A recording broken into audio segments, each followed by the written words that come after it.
O Grupo Municipal Socialista defende que se lle devolva o carácter social ao termalismo ourensán.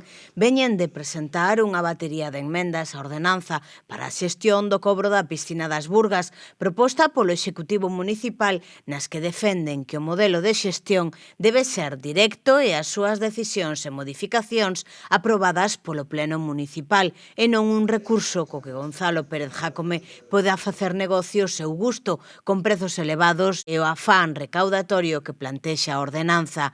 Ademais, socialistas consideran que as sancións presentadas polo Goberno son abusivas para os cidadáns.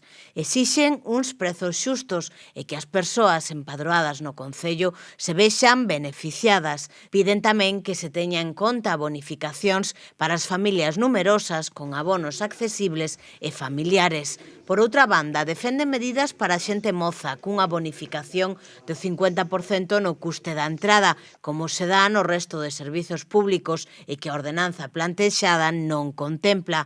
Ademais, as socialistas propoñen que haxa un día da veciñanza a semana para que as ourensás e os ourensáns poidan entrar de xeito gratuito e se dé unha prioridade de entrada con horarios especiais para as e os usuarios que fagan un uso terapéutico das termas.